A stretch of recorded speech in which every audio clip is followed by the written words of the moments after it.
Assalamualaikum warahmatullahi wabarakatuh.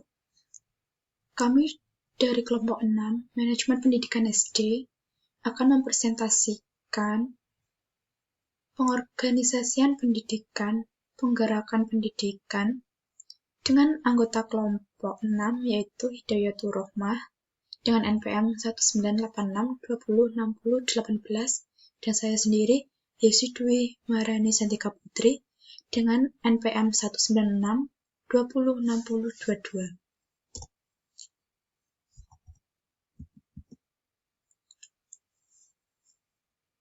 Materi pertama adalah upaya penggerakan pendidikan. Dalam materi ini yang akan dibahas adalah pengertian, fungsi, prinsip-prinsip, tahap-tahap.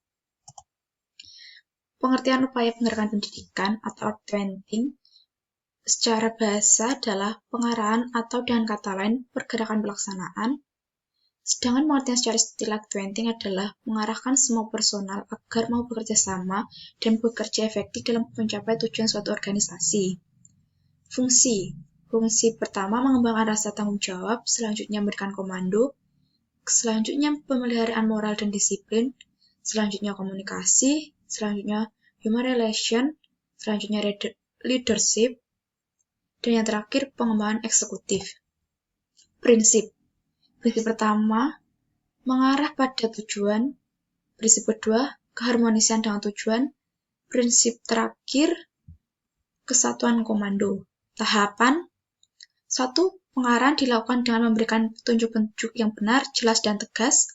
2. Memberikan semangat, motivasi, inspirasi, atau dorongan.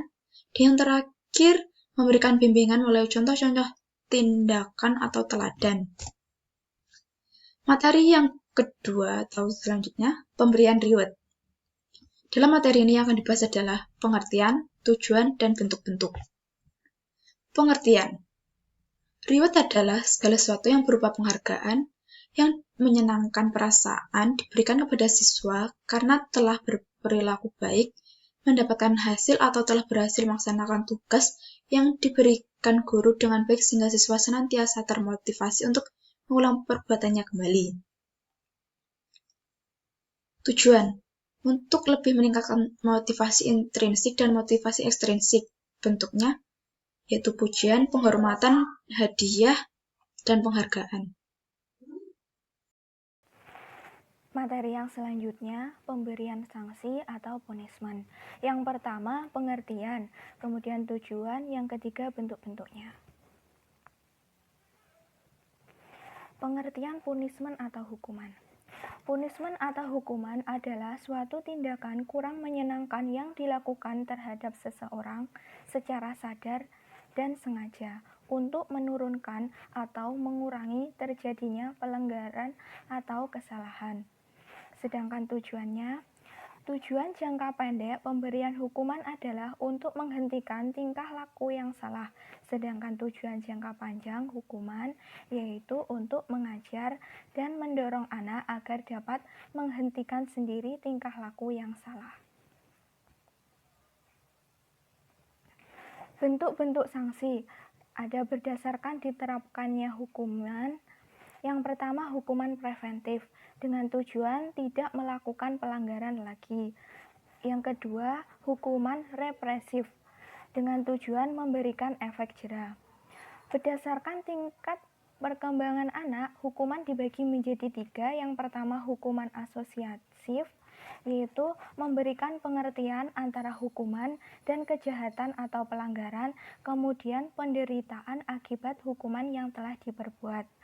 Yang kedua, hukuman logis, yaitu supaya anak mengerti hukuman tersebut akibat perbuatan tidak baik dari anak. Yang ketiga, hukuman normatif dengan tujuan memperbaiki moral anak.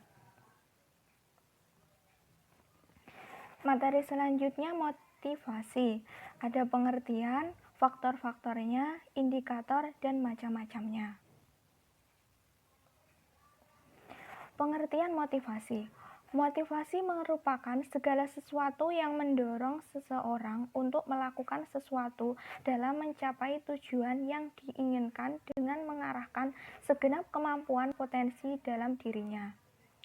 Faktor-faktornya ada 3. Yang pertama, motif dasar, yaitu dorongan yang dimiliki individu. Yang kedua, motif sosial, karena faktor lingkungan.